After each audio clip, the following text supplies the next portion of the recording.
Nossa palavra nesta noite se encontra em Colossenses capítulo 1 e versículo 9.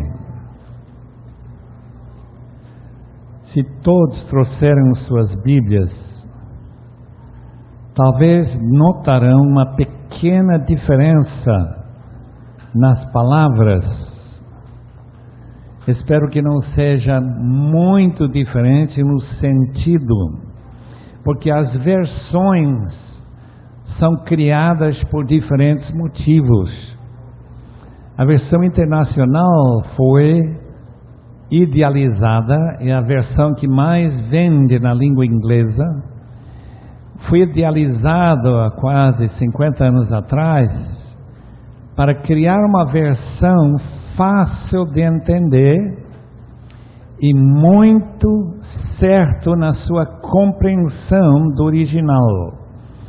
Portanto, eu vou ler na nova versão internacional brasileira e eu espero que os irmãos possam perceber, lendo sua atualizada, corrigido, qualquer que seja, que possam ver que a ideia é muito próxima à ideia desta versão. Versículo 9: por essa razão, desde o dia em que ouvimos, não deixamos de orar por vocês, de pedir que sejam cheios do pleno conhecimento da vontade de Deus, com toda a sabedoria e entendimento espiritual. E isso para que vocês vivam de maneira digna do Senhor, e em tudo possam agradá-lo, frutificando em toda boa obra, crescendo no conhecimento de Deus e sendo fortalecidos com todo o poder, de acordo com a força da sua glória, para que tenham toda perseverança e paciência com alegria, dando graças ao Pai, que nos tornou dignos de participar da herança dos santos no reino da luz. Pois Ele nos resgatou do domínio das trevas e nos transportou para o reino do seu Filho amado. Eu gostaria de convidar os irmãos a orar comigo.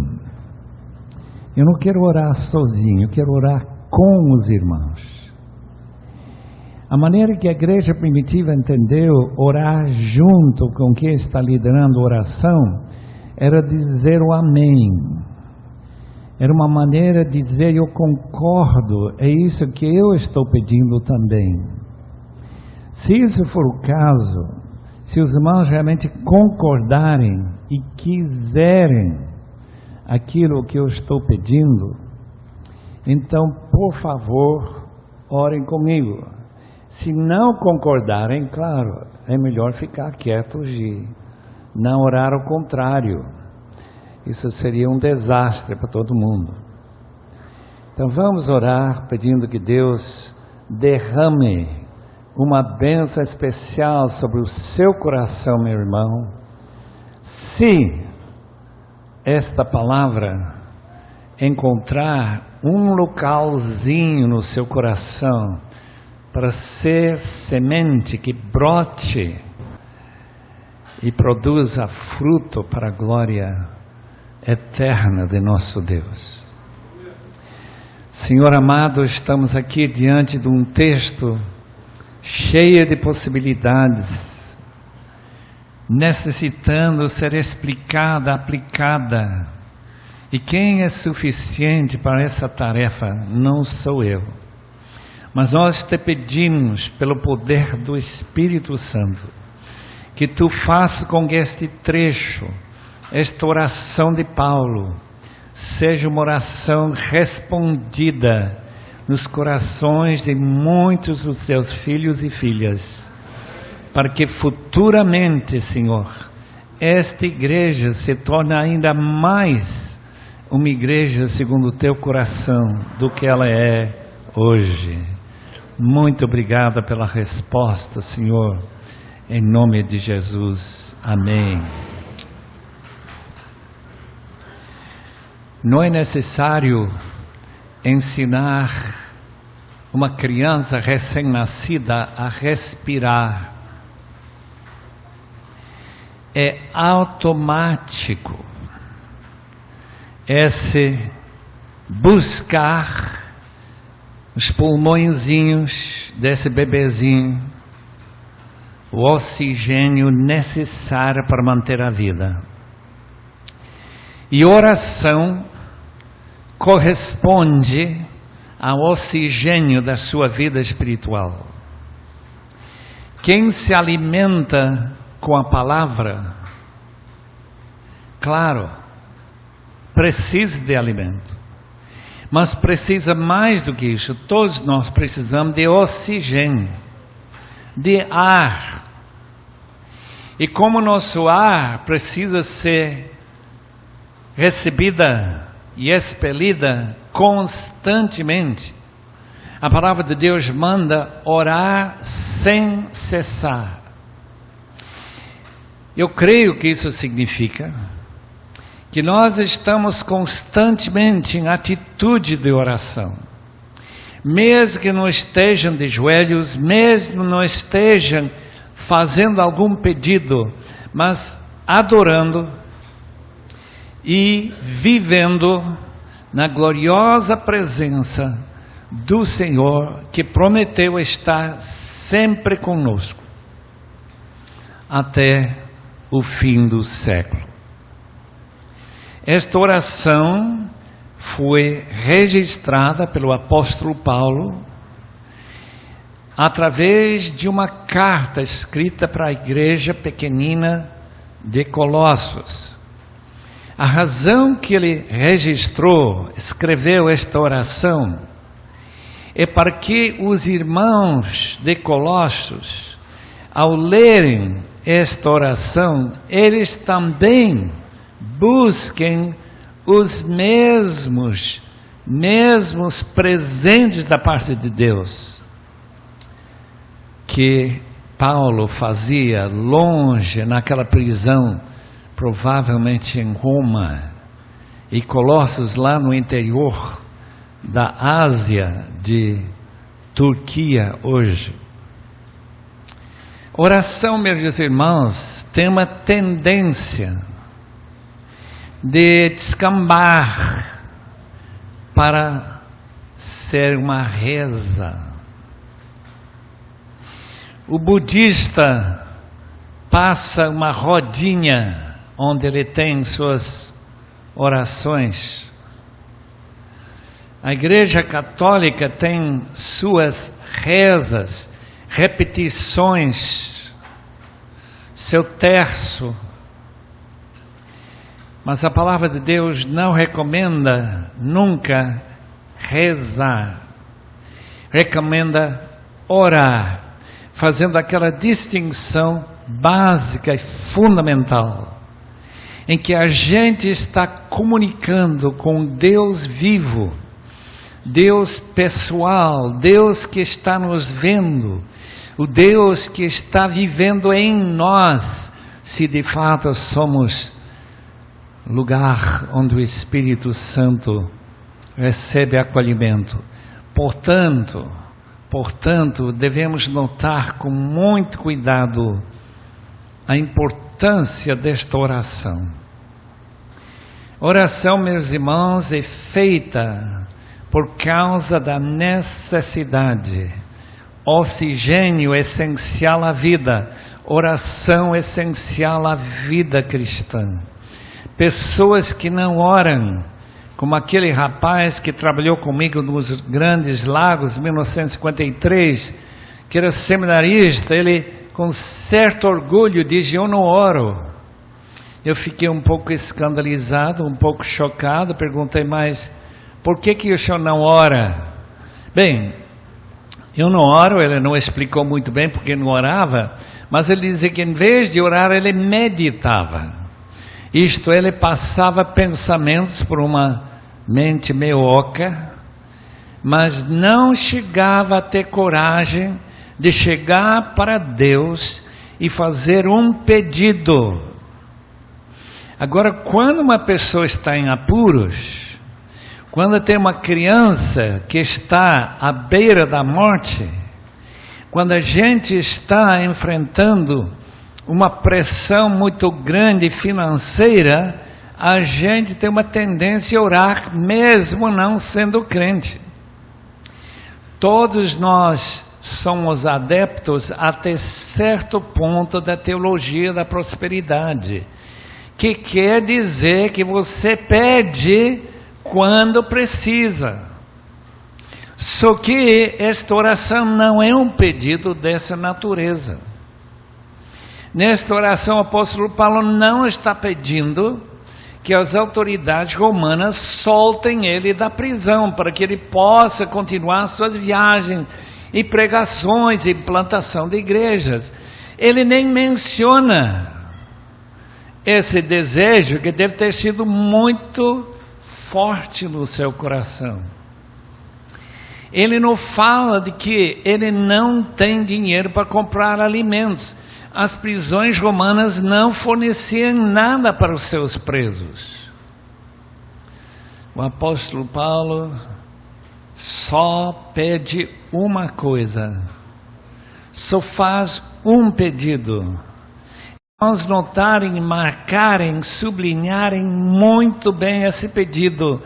Talvez, você, meu irmão, e eu, vamos também fazer esse pedido, para que sejamos uma bênção muito maior na vida da nossa família, da nossa igreja, da nossa vizinhança, porque esse pedido está diretamente relacionado com a qualidade da sua vida cristã.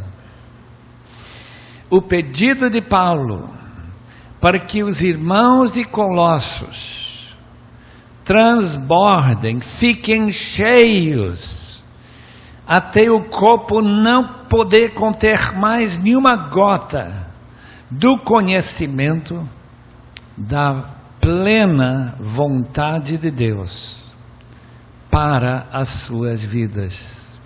É isso. Quando que nossos irmãos na televisão vão ensinar os seus ouvintes a orar assim e não pedir as bênçãos das coisas, de uma vida mais fácil, de mais dinheiro no banco, de uma família mais coesa e mais unida?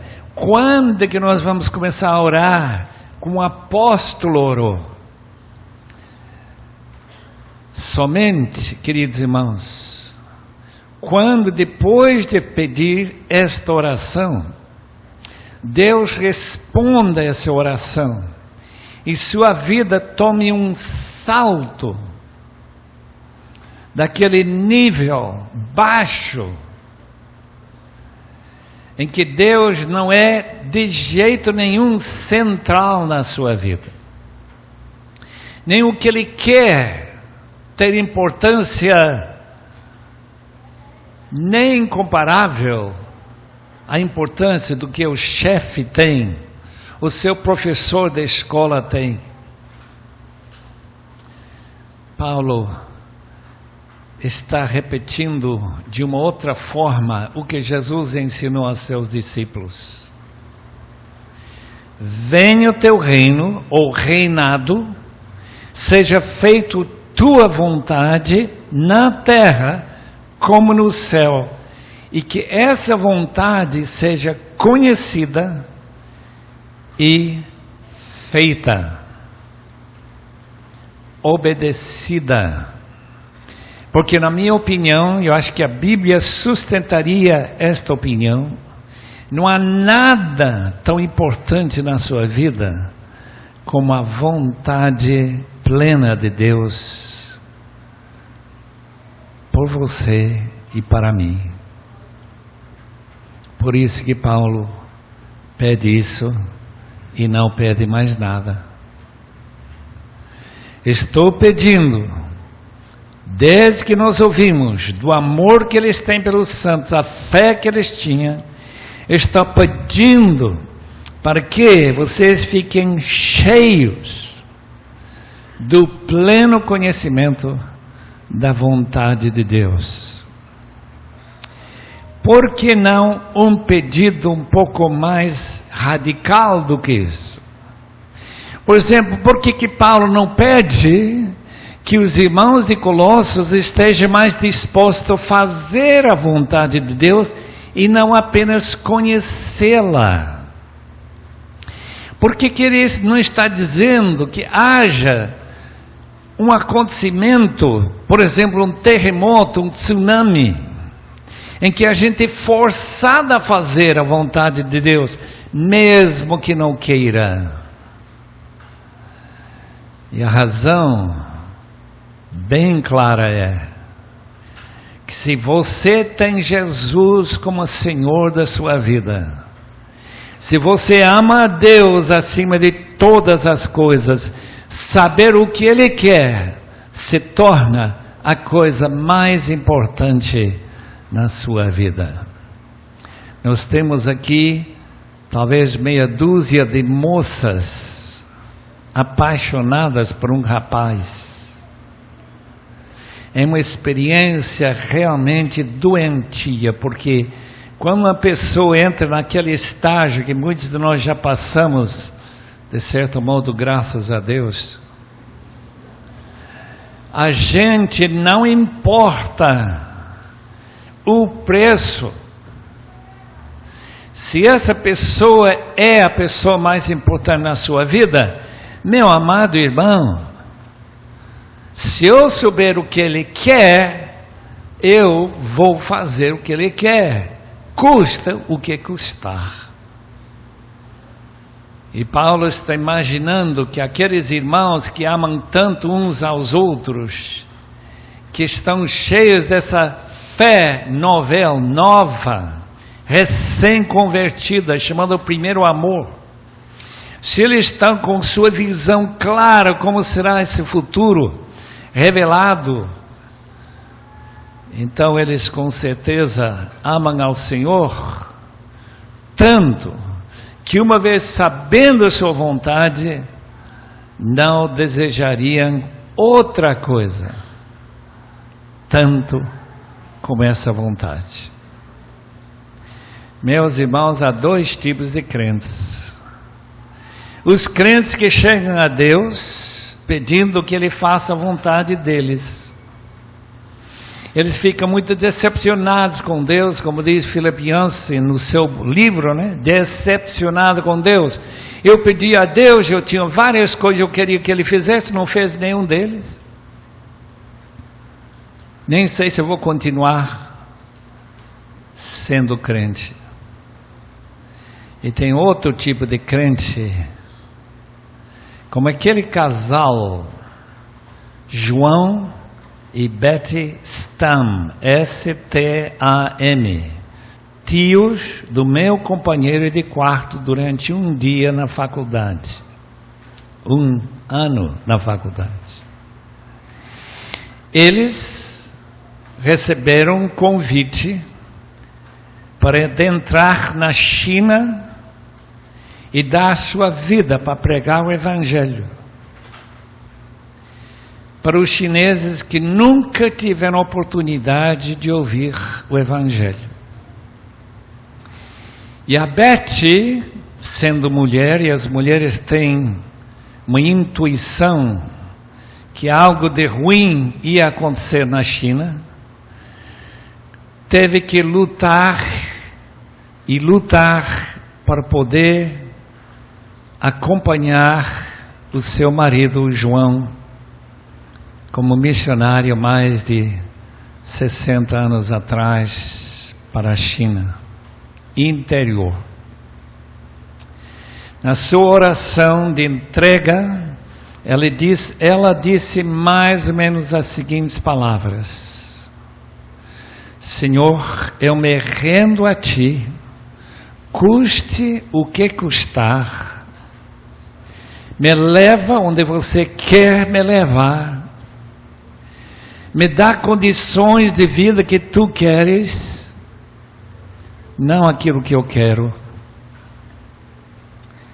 porque eu entrego toda a minha vontade a Ti. Irmãos, não muito tempo depois, a sua cidade foi tomada pelos comunistas sob o comando de Mao Tse-tung. E eles foram diretamente para a casa daqueles missionários, já com um bebezinho de 1 ano. E deram uma opção, uma escolha, livre-arbítrio, meus irmãos. Negar a Jesus e voltar para sua terra, expulso da China. Ou afirmar sua fé e serem decapitados. Eles escolheram ser decapitados. Amados irmãos, imaginar, tentar reconstituir aquela cena na sua vida, não na vida daquele casal. Eu pergunto, você teria dito isso? Com esse bebê de 1 ano? Você diria, é mais importante, mesmo sendo mortos, a declarar minha fé no Senhor Jesus do que ser expulso e continuar ministrando? Não seria melhor a vida para fazer o resto da vida a vontade de Deus? E eles entenderam que ficar transbordando do pleno conhecimento da vontade de Deus era não negar ao Senhor Jesus, deixar aquele bebê que sobreviveu, foi cuidado de alguns crentes e depois devolvido para a sua terra dos seus pais, para a vida. Viva ainda hoje, se não me engano. Eu quero que os irmãos pensem muito bem sobre esse pedido e perguntar se tem realmente coragem de fazê-lo. Primeiramente para a sua vida e para os seus filhos, e naturalmente para a igreja, para o seu futuro. A vontade de Deus é uma só, mas ela tem 3 aspectos, 3 facetas. Isso fica muito claro porque na palavra de Deus tem certas coisas que nós não precisamos pedir. São garantidos pela própria palavra de Deus. Podemos até chamar de vontade de Deus decretada, determinada, soberanamente decidida da parte de Deus. Tem a vontade de Deus mandada, segunda faceta. Quando Deus manda a gente fazer certas coisas, ou quando Ele fala sobre a evangelização do mundo, não deseja que ninguém pereça, mas que todos venham a conhecimento da verdade, segundo Pedro 3:9. Mandado, meus irmãos, esta é a vontade de Deus, que vocês santifiquem. Assim diz, uns poucas páginas para frente, capítulo 4 de 1 Tessalonicenses, versículo 3, a vontade de Deus é que vocês sejam santificados. Esse desejo da parte do pastor para esta igreja, aquele desejo que a gente canta esta noite, é algo que a Bíblia diz é a vontade de Deus. É a vontade de Deus que em tudo, capítulo 5, 1 Tessalonicenses, versículo 18, que nós dessemos graças em todas as circunstâncias, boas, ruins, e aquelas que são neutras. Todas as circunstâncias merecem ser oferecidos a Deus em gratidão. Mandamentos, são centenas de mandamentos. Se guardam os meus mandamentos, diz o Senhor aos seus discípulos, vocês serão de verdade meus discípulos e não apenas em nome. Leiam, por exemplo, capítulo 15 de João. E em toda a Bíblia nós encontramos mandamentos e mais mandamentos. que podem ser desobedecidos e podem ser obedecidos, e de fazer discípulos de todas as nações. Essa é a vontade de Deus. Ninguém pode duvidar. Mas sempre é uma possibilidade que alguém aqui esta noite está dizendo, mas esse mandamento é para os outros, não é para mim não.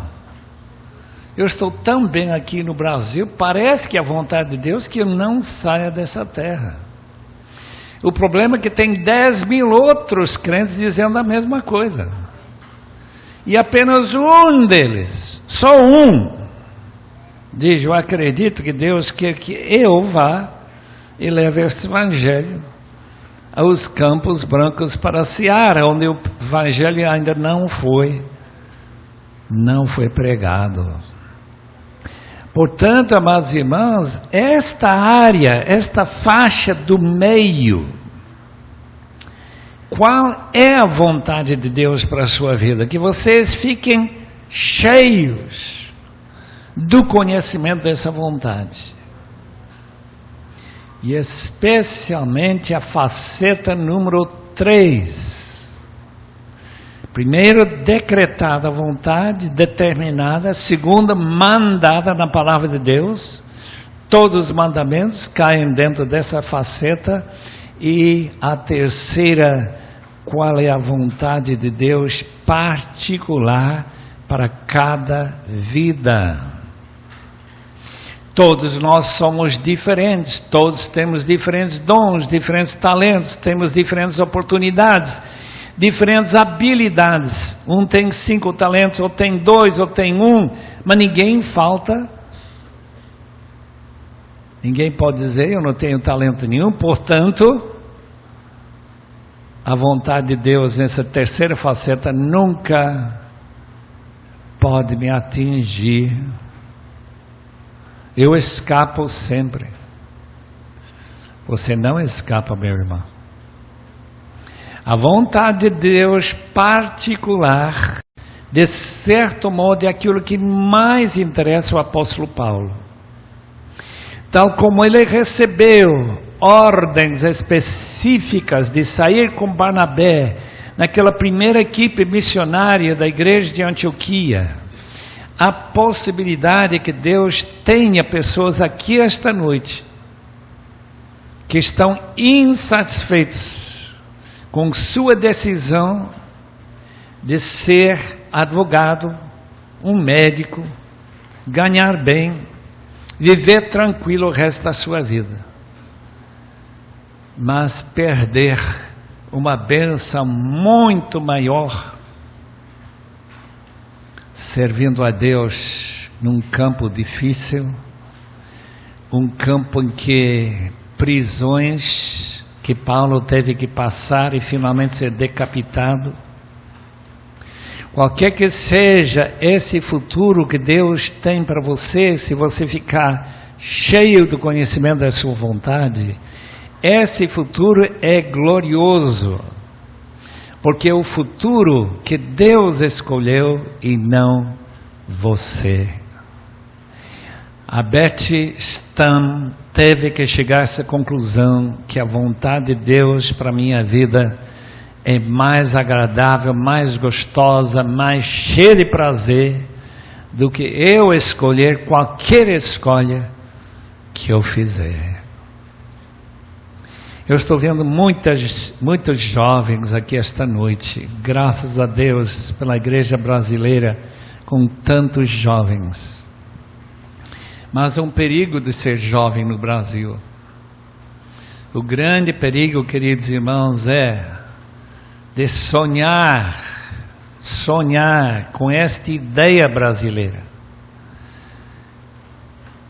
que eu posso viver uma vida boa porque eu tenho escolhas, e essas escolhas me vão dar dinheiro, vão dar prestígio, me vão dar poder, e não a escolha de Deus.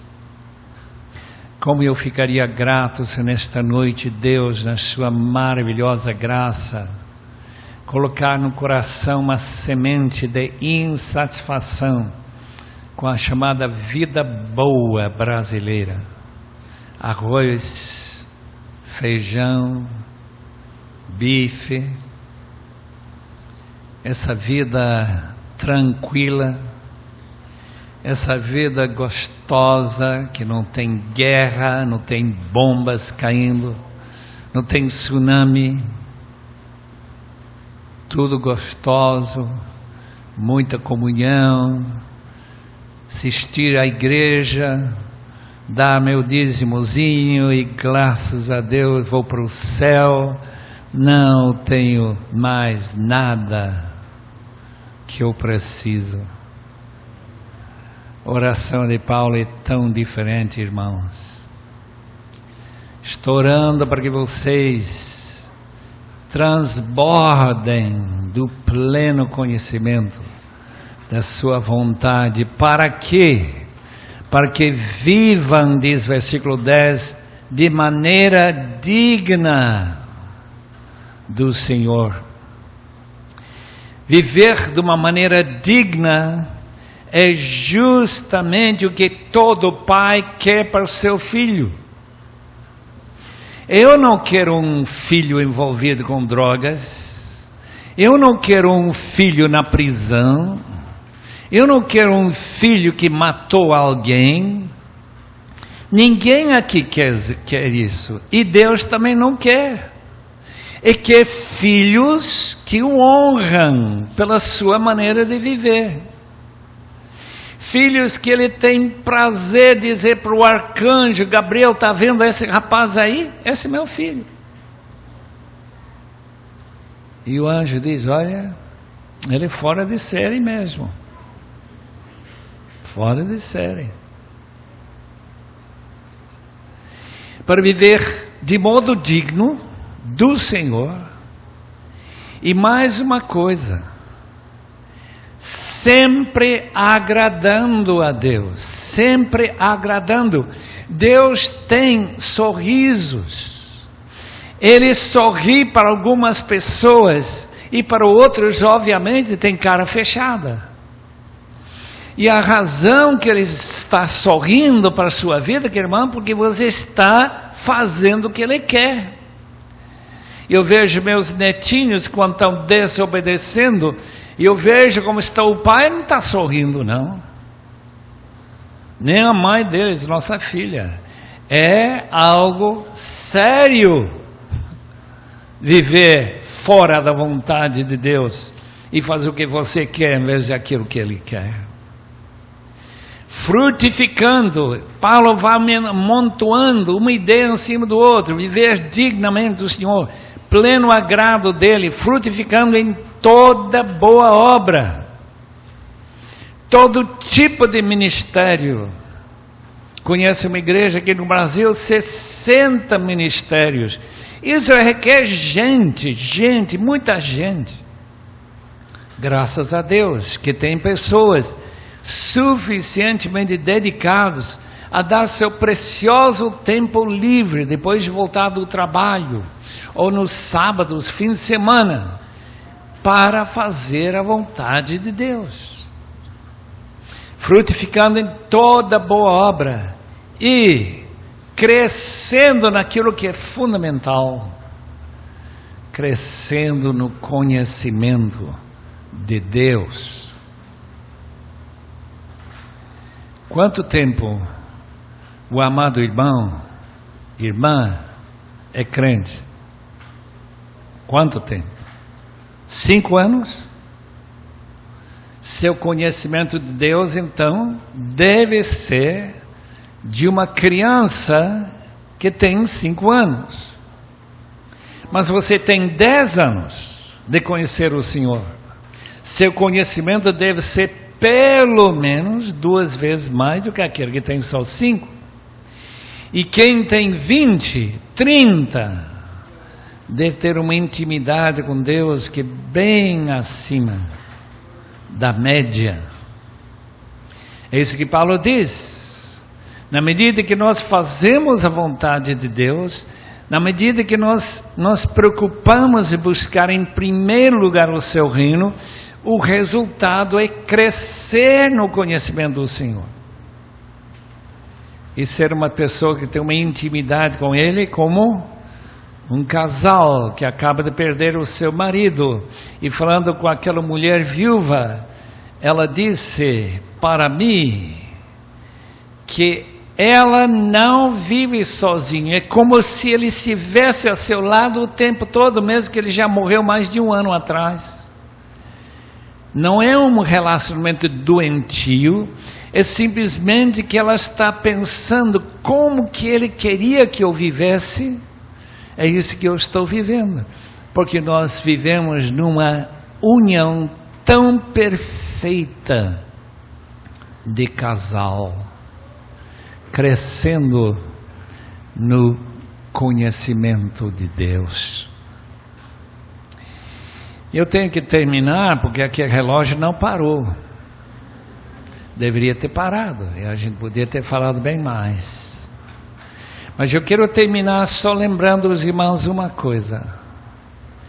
Quando chegar a entrar na porta do céu, quando você ouvir as palavras do Senhor, ó, bem feito servo, bom e fiel, foste fiel no pouco, sobre o muito te colocarei. Ouvir isso, ouvir o Senhor, como é que você entrou aqui, meu jovem? Como que o senhor entrou? Você deu uma escapada, estava entrando outro, você atrás dele e foi correndo, como o gato faz, quando se abre a porta. Como que você entrou aqui? Você não tem nem vestido. História de Jesus, Mateus 22. Olha, com certeza haverá gente no céu não tão feliz como a gente gostaria de imaginar.